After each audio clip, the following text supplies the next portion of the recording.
So a long time ago, when I was in first grade, so quite a long time ago, this parable that we just heard caused me a great deal of confusion. Not that it was hard to confuse me. But not too long after our Sunday school teacher, Mrs. Kieselhorst, shared this particular parable with us, we heard another story. This one was John 11, verses 1 to 44. And if you look that up, that is the story of Jesus raising Lazarus, brother of Mary and Martha. And when Mrs. Kieselhorst got to the part about Jesus yelling, going up to the tomb and yelling into the tomb and telling his friend to come out, and Lazarus shuffles out, in his grave clothes yet. That just set off all kinds of alarms in my little first grade brain. And I went, oh, no, wait a minute. I thought Jesus said, once you're dead, and you can't come back. Right? And Mrs. Kieselhorst looked kind of puzzled, and then I reminded her, remember we had that story a little while ago about the rich man and Lazarus? Not this Lazarus, but the other one, the dead guy? And then she understood what I was coming from, where I was coming from. And she tried to explain to me that the first story had been a parable, and this was an actual real-life event, and that the Lazaruses were not the same. And sometimes the dead could come back.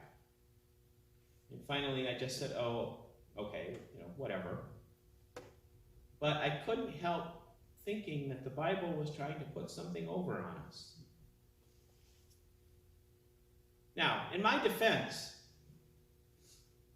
there are 30-some unique parables in the New Testament.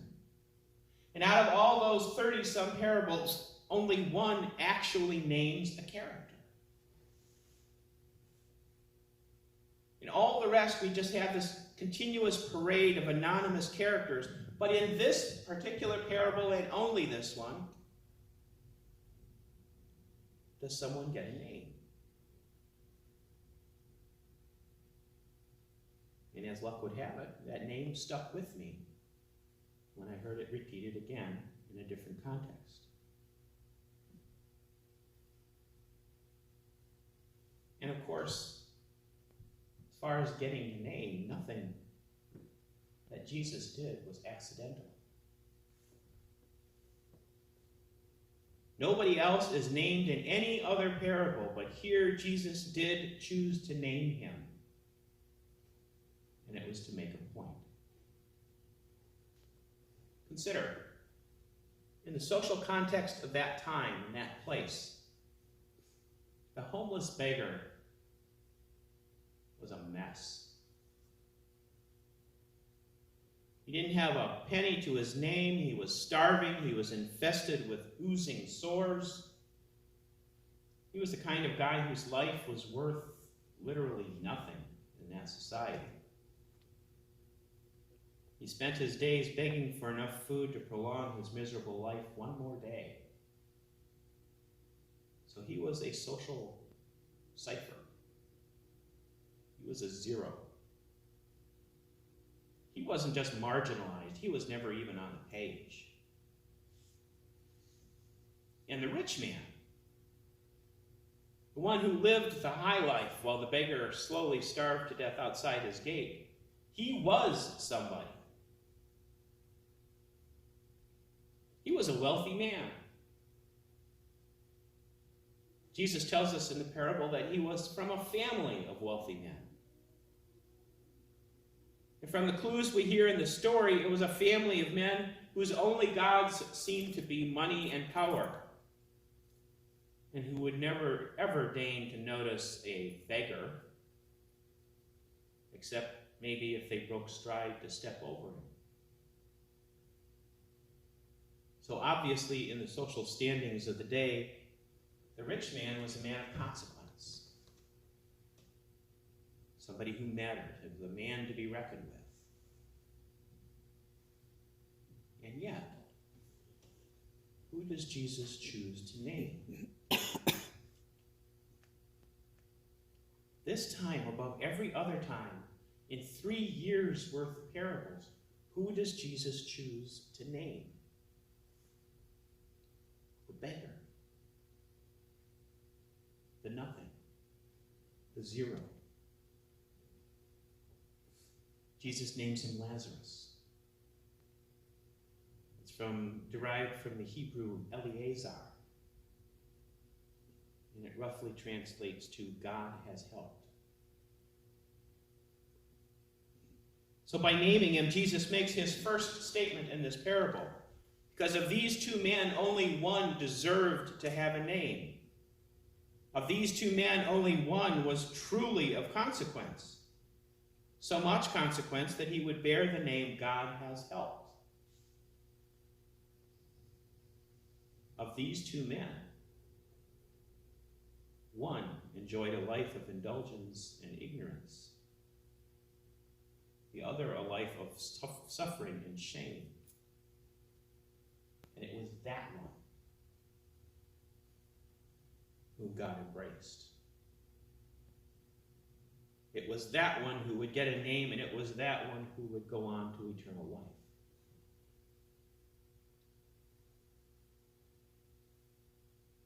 Jesus, who preached just 3 years, and who often couched his meanings in the forms of a story, he brought a message that was revolutionary at the time. In some ways, it's still revolutionary. His message was that people matter. The poor, the powerless, the hungry, they matter. The homeless, the sick, the alien, they matter. They matter to God. And if we're claiming to be living into the kingdom of heaven, then they need to matter to us too. The rich man. Let's borrow a term from another parable. Let's call him the rich fool. Never understood that. He had all of the benefits of his social standing. He had all of the resources of his wealth. He was probably educated for his time. And yet he never noticed Lazarus, the beggar, as anything more than an inconvenient problem, if he noticed him at all. And once he realized that his own soul had been lost, and he begged for Lazarus to come back from the dead and to go warn his brothers, to wave them off from the same trail of ruin he had followed. And he asks that. Abraham kind of twists the knife with that little final bit of irony. When he says, if your brothers aren't going to listen to the laws of Moses and the prophets, if they're not going to live by the spirit of the law that God has already given to them, it doesn't matter who comes back to tell them. They're not going to be convinced even if someone rises from the dead.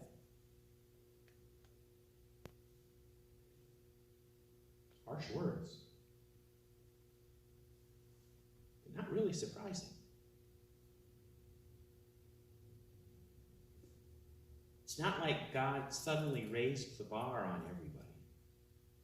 Because following the spirit of the law and living as people of love and grace and mercy is all that God has ever wanted. And yet, we find ways to convince ourselves that the law really applies to the other guy more than it applies to us.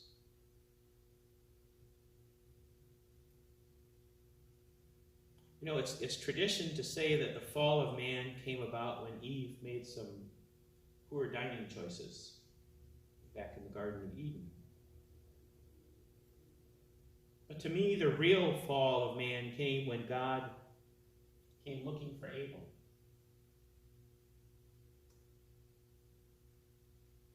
And when he asked Cain, Cain feigned ignorance and tried to play it off by just saying, "Am I my brother's keeper?"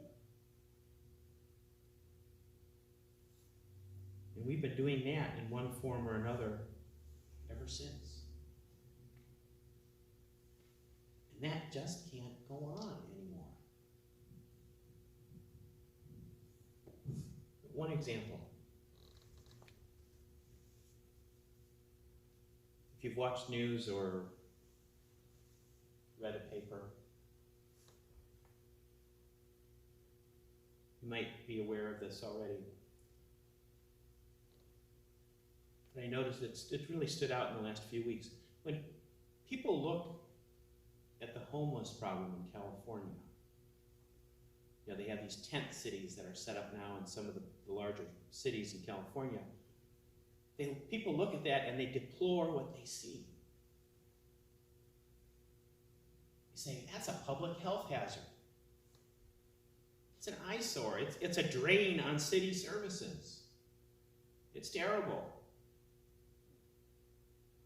But when we do that, we're really committing the rich man's sin as surely as if we were stepping over these people on our way to dinner. Because the real thing that we should be deploring about that situation is that in a wealthy society, there are still people whose only option in life is to live in a tent on a city street, defecate in the gutters, and to eat scraps of food out of dumpsters. That is a travesty. And it's not something that Jesus would ignore. I am pretty sure that if Jesus were here now, he'd be preaching on that.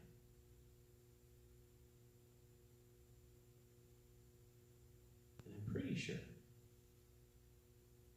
that since we are his representatives now, that should be a concern of ours.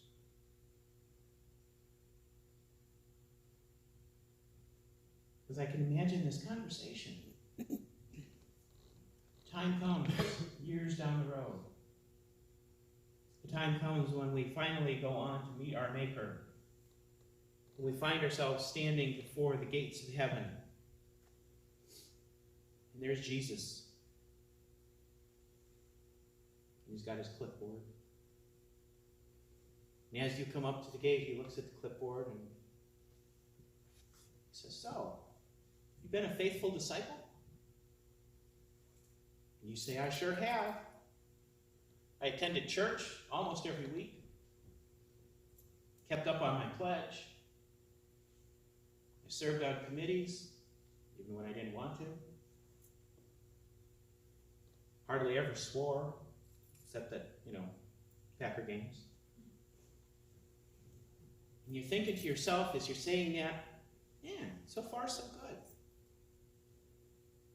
And then Jesus looks you in the eye and he says, "So what have you done about suffering?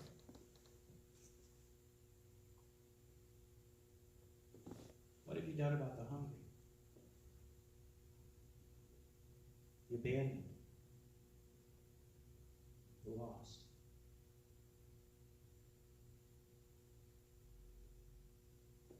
Jesus looks at you and he says, last night, 500,000 people slept on the street because they didn't have anywhere else to go. were you doing about that when I called you home?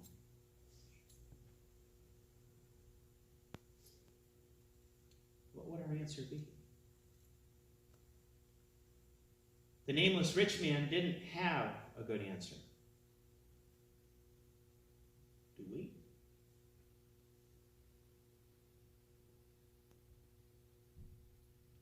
And again, here's the thing. God hasn't raised the bar on us. We know this. We know what our responsibilities are. Above anyone else in this world, as followers of Christ, we know what is right and what is wrong, even if it makes us uncomfortable. Even if it makes us squirm. And we know this because for us, a dead man did rise to tell us. A dead man did rise to show us that he was who he said he was. And he did rise to warn us, to remind us that in the kingdom of heaven we are our brothers and sisters' keepers. And far from being a burden, as followers and servants of Jesus Christ, that is actually a privilege.